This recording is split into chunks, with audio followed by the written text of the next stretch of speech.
88.1 The Burg, your music central. We are here in the backyard burn. It's Friday.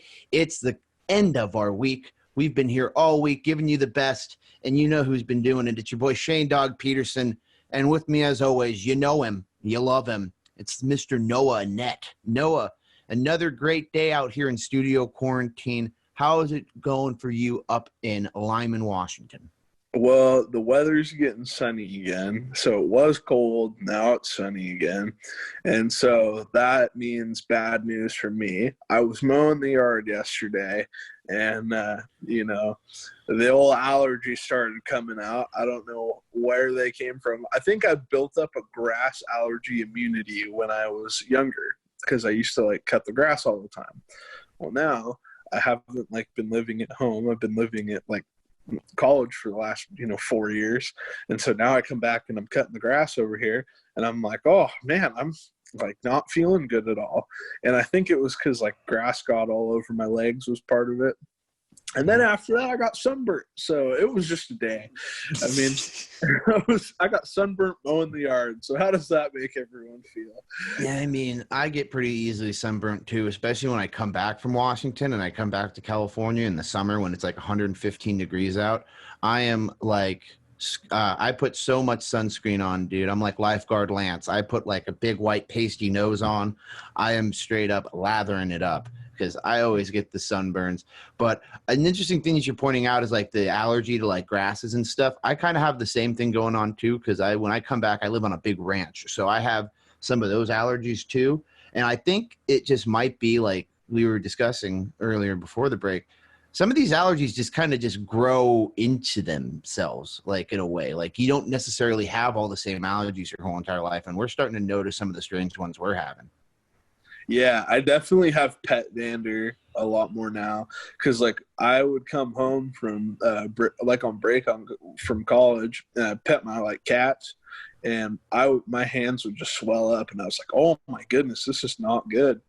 But now I think I've built up an immunity enough and I kind of know oh, this is a high dander area on the cat, try to avoid it. But I also knew that I had that at a younger age because there was a dog that I petted over in Montana when I was hanging out with my grandma, and I really, really swole up petting that dog. Had an allergic reaction? Yeah, it just had a lot of pet dander that the animal did. I don't know, what happened. Maybe it was just because it was dog's dander is different than cat's dander. I don't know, but it wasn't you could see it. It's just I knew that's what it was from petting the animal. Those dang dogs, man. I have one that sleeps in my bed every night, my little Princess Bindi, and she's always getting hair and stuff all over my bed and my pillows. I'll just lay down and I'll start wanting to sneeze so much just because I've been living with no pets or nothing. I did get a little bit of dog love. Shout out Carmelo and Omega, the two greatest pit bulls in the Ellensburg city limits. Debate me. But I mean, it's just the allergies are getting weird, and especially with all this warming up, dude.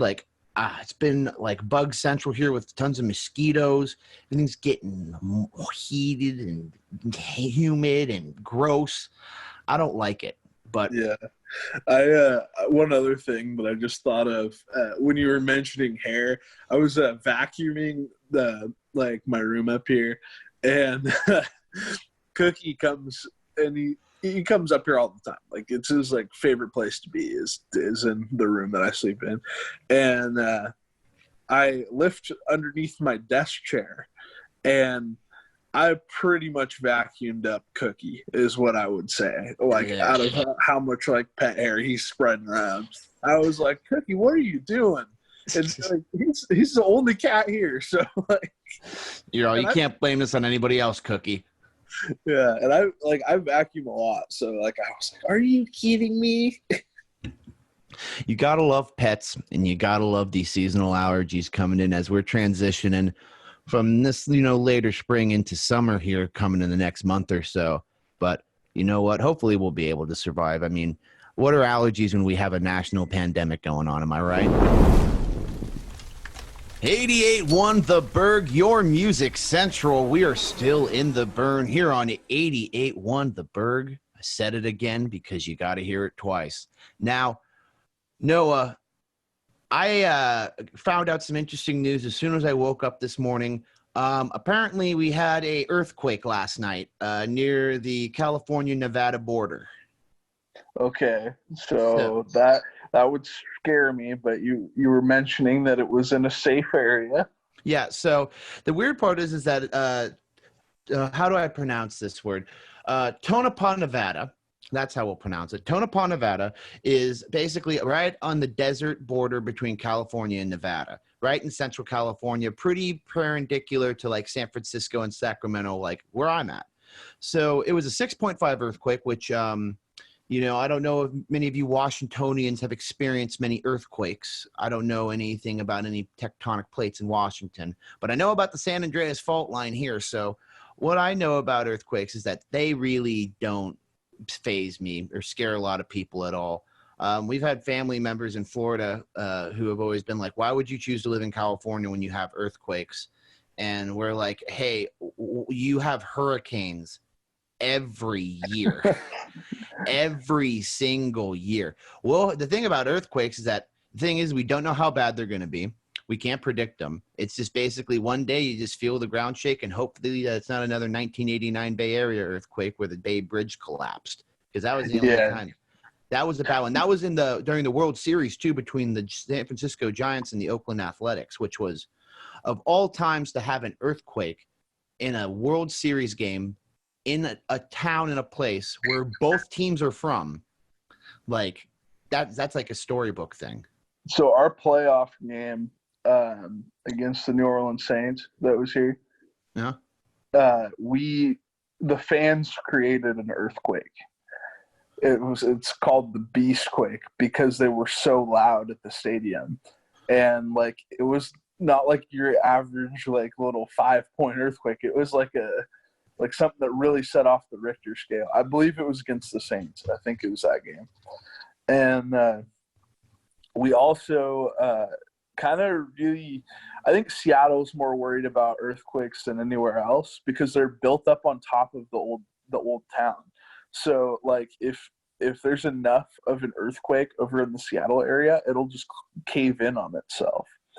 So that's kind of like the two, like – things I think of when I think of earthquakes, but definitely the caving in on itself is really spooky if we ever get that big of an earthquake over there. Oh, yeah, absolutely. If an earthquake hits Seattle, everything would be ruined just because of the whole entire infrastructure and how all the roads and everything are inside Seattle. Worst roads I've ever seen in my whole entire life. Now, yeah. I'm trying to look here. It doesn't give you an actual rating on the actual Beastquake game. I'm trying to find the actual Beastquake game. I'm trying to use my, my best tool for finding information, Wikipedia. That's always really a good place to start, right? So I'm actually see how much this thing actually was. Here it is, Beastquake Richter scale. Let's see what shows up here. Yeah, it was pretty large. It was somewhere between 1 and 3. Oh, so, maybe it was a lot smaller than I thought. Well, it was bigger than that. Well, the thing is that I don't think that there will ever be a time where there will be enough people in one space, especially after this pandemic, that could be able to yell loud enough to create as big of an earthquake as one that a fault line would. Now, that's still pretty absolutely nuts. Like, dude, what the thing is, if you're in the center of a 1-point or a 3-point earthquake, like, you're going to feel it. It's going to feel like it's really there. But if you're in like a 6.5 or a 7 or an 8, that's when it gets really scary. The roads start caving up. One thing that's really funny, like for me, all my neighbors and people like around me, like some people were talking about it. They were talking about it on the radio this morning. And one thing that I think is funny about earthquakes in Northern California, if you're from Sacramento or in the Northern Valley, the only way you can really tell if there's an earthquake is if you look at your swimming pool, because when the plates move, it makes all the water splash out of your pool. So you lose a bunch of water in your pool. Yeah, That's really funny. yeah, everything stays completely calm, but it's just like all the water jumps out of your pool. It's strange. It's like I do not want to be in here. This Yeah. is Yeah, big old shake, rattle, and roll. hell yeah, not a chance. And I've been fortunate enough to never had to be a part of any big earthquakes, but who knows? One other interesting fun fact: this earthquake was near Area 51, so Aliens. exactly, aliens did it. Aliens did it. I'm almost positive they did it. So we can blame, the fault lines. We can blame the aliens, but let's just all be thankful that we didn't have to feel that or be affected by it, because those are never fun, but minimal damages were done. So we shall move on with this pandemic, as they once say, right? Yeah, I guess we have to keep pandemicking for a while. You just got to keep on keeping on, in the great words of Joe Dirt, a wise man that I once met. 88.1 The Burg, your music central. We are still here in the backyard burn, bringing you some of the best news and talk here in the Central Valley with you, as always, Shane Dog Peterson, Noah Annette. Now, Noah, you are a resident TV expert, so we always got to go flip it to you, and you got to tell us what's going on in the TV world, especially with the finale of The Masked Singer. Okay, so finale's next week. This is the one before it, so it's the semifinals, right? Oh, it's the semis? Ooh. Semifinals. So there are 4 of them left. There was the Rhino, the Night Angel, the Turtle, and the Frog. Okay? And as I knew, the Rhino was getting eliminated. It wasn't even really a question. The other 3 are just significantly better.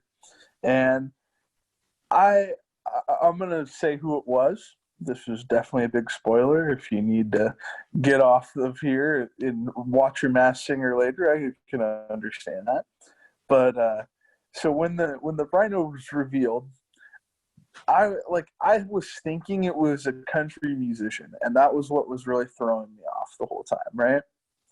Okay, well, this person is a country musician now, but was a former baseball player.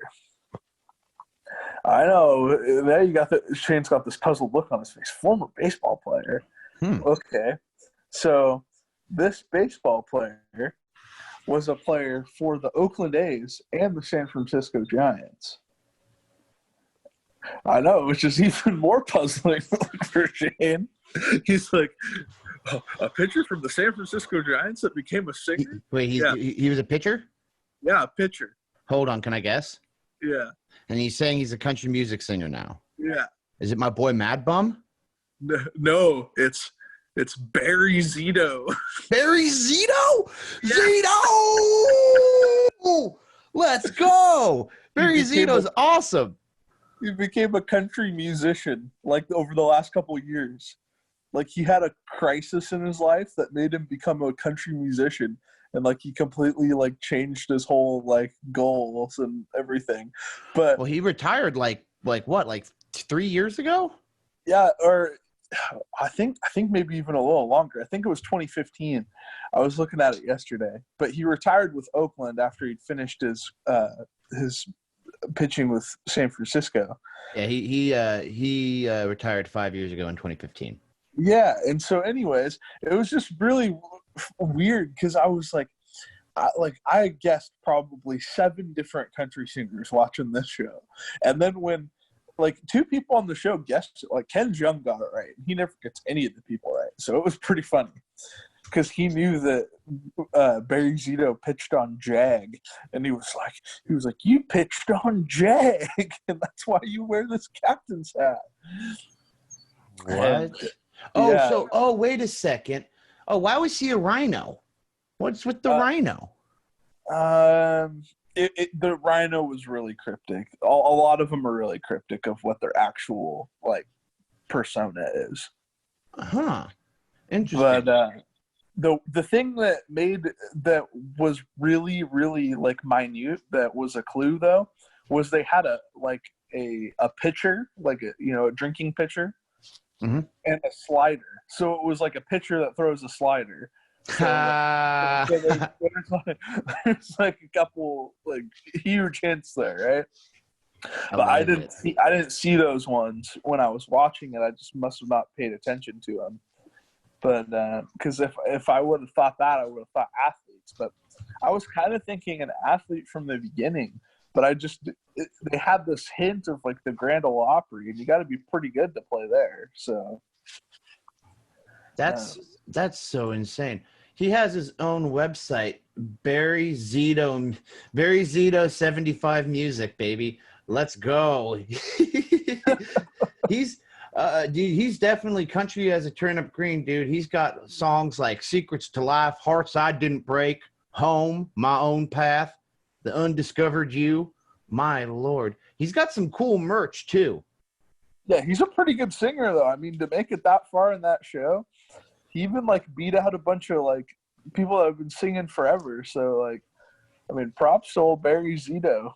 Props to Barry boy. Gosh, that's super cool. I told you not to tell me, and that's a curveball for me too. Barry Zito? That's awesome. I almost bought a Barry Zito jersey one time, actually. I actually love Zito. He's a good guy. I like him. He's a good ball player. He was like a pretty good pitcher, you know? Well, there's one more Masked Singer left. What are you going to do after that, Noah? Okay, so this is going to be desperation time. So I plan on watching that. Then there's this show called it's like celebrities. It's basically celebrities watch TV at home, and they like watch TV and you like watch their reactions to like just celebrity social commentary on just regular TV. Yeah, it's great. It sounds so bad, but it is one of the greatest things ever. Ozzy Osbourne's on there and makes the show. That sounds amazing. I like the new 90 Day Fiance before the 90 days, where they get the past people who have been on 90 Day Fiance to sit on the bed and like drink wine and eat strawberries and talk about all the couple stuff that's going on. Yeah, it's exactly like that. That's always my favorite part. Like I love the couples that are just like get all like worked up and stuff. I love it. They literally have every representation of every single couple that you could have, and they just bring them in there and they just let them rip on these people that are just trying to make this decision of bringing a foreigner in and marrying them in 90 days, which I'm not opposed of, but I mean that's some interesting stuff. You know Little Romeo? Yes. Yeah, so he's on the show, right? Ooh. And they were watching, you know, that Dr. Pimple Popper, just like the grossest show. Oh God, I hate that show. Okay, but it has nothing to do with actually the premise of it. There's this girl on the show, and he's like, I gotta call her up. He's like talking about like trying to like talk to her. He's like, he goes, I'd date her with or without that growth on her. And I was like, oh my goodness, Little Romeo. He thought she was very pretty, is what he was saying. That's too much information, Little Romeo. And also, Little Romeo, what are you doing with your life? Sitting here looking at girls with pus all in them, and they're just like, yeah, I still think it's cute. How about you, like, focus on making some more music, Little Romeo? Well, they all had to watch the same shows. That was part of it. Oh, really? Yeah, so that's the other thing, is they all have, like, different opinions and, like commentary on the same, like, 5 or 6 shows that they have. It's like an hour-long show. So I really like it. I don't know why, but it's funny. I like that. Well, another suggestion, Noah, that I could give to you that I found out today, Avatar: The Last Airbender is dropping on Netflix, so y'all should really go check that out if you're trying to get some good childhood nostalgia back into your life. That's one way to do it. Mm-hmm. Now, we have been sitting here. We always, when we get on the TV subject, Noah, we just get too into detail and we just really just boil it down right to the end, don't we? But we've got more music, and we'll have more TV updates from your TV guide, Noah. 88.1 The Burg, your music central. Backyard Burn, Shane Dog Peterson, Noah Annette. You know what it is. Now, we were having a discussion earlier in the day talking about Mike Tyson. We talked a little bit about Tyson yesterday, the knockout wizard that he is. And apparently, we found out an interesting fact. So we mentioned yesterday the net worth of Mike Tyson. He's worth $3 million. Apparently, he has gone on record and said he will pay someone $10 million. He's still got to come up with that other $7 million to marry his daughter. Now, Noah, would you marry Mike Tyson's daughter for $10 million? Okay, I gotta like know a couple things. Like, do I have to stay married to her? Is that like part of it? Do I lose the money if I like? Well, I mean, if you, I think the way that I see it is the way that this, this whole merry-go-round of divorce courts go nowadays. I guarantee you the fact that she's super rich. I bet you if you marry, you probably could keep the $10 million and get alimony. So, I mean, you could probably get more, Noah. Probably. Okay, so that's a route, but I think I would if Mike Tyson's daughter was a cool person. Like, I think that's ultimately what it boils down to. Like, I think it would be cool to have like Mike Tyson as a father-in-law. I don't know why, but I honestly would like really enjoy that because you get to like kind of live the lifestyle they live with them, So I don't think it's a bad gig. Maybe I would say I would lean probably like 80% yes right now. Yeah, he has gone on the record, and I mean, 10 million just to marry your daughter. Now, if you're trying to pay somebody to marry your daughter, obviously, maybe there's some screws loose up there in her head. You never know. I mean, your father is like a deranged man. He's a very, very scary human being. So I don't know if it's the dad or it might be something with her. I don't want to, point fingers or make assumptions. But usually if you grow up super rich, sometimes you have some mixed, skewed views of the world and how things should go. And it kind of affects you in regular life, a.k.a. not finding yourselves a man. But, I mean, right now, dude, $10 million, I'd take the plunge. I'd do it. Yeah, I would lean towards it. I still just wonder, like, is she a good person? Like, funny, have any qualities that are, like, worth talking to? Or is just because your dad is Mike Tyson, is that the value we're looking at here? Did Mike Tyson... This was shared on Facebook. What is this? Now we have people saying that he didn't say it. You know what? I don't know what to do about this news stuff anymore, man. I think that he probably would. He's a nutcase. I could imagine him shooting his mouth off and saying, $10 million for anybody who marries my daughter. I can imagine that. But maybe you just said it and someone heard it and publicized it. Maybe he was just making a really mean joke and be like, yeah, I have to pay somebody $10 million to marry you. And then somebody was like, he said $10 million for her daughter's hand. It shall be $10 million. The hand of the boxer's child is $10 million. Yeah, I don't know. I would probably do it just because I could use $10 million right now. If I had $10 million, there would be some good stuff going around. There'd be a lot of cool stuff. The Burg would have all new stuff and all new equipment if I had $10 million. I'd be set for life. I'd be just living, I don't know where, but probably not where I'm at. True. Ain't that the truth? But I don't know. What would you guys do? Would you take somebody's hand in marriage for money? I don't know if I could, honestly, but I think it would be pretty interesting, especially if you're marrying Mike Tyson's daughter, because, maybe she's a knockout. Baracha. Senorita, you are back in the Burn 881, the Burg, your music central. We are in the end of the burn. The fire's getting low, and the dogs are here. Shane Dog Peterson, Noah Annette.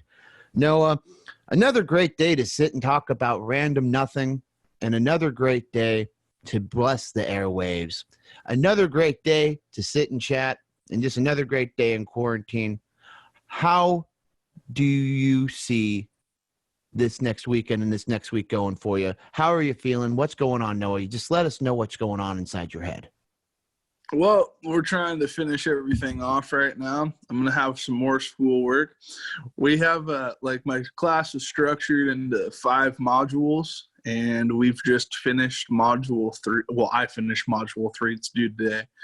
And so moving forward, we got 4 and 5 in the final exam, and then I got to do a bunch of stuff for my other class, which is it's kind of like running this whole nonprofit deal. But we've done most of the work, but now we have to kind of make some videos and compile them together.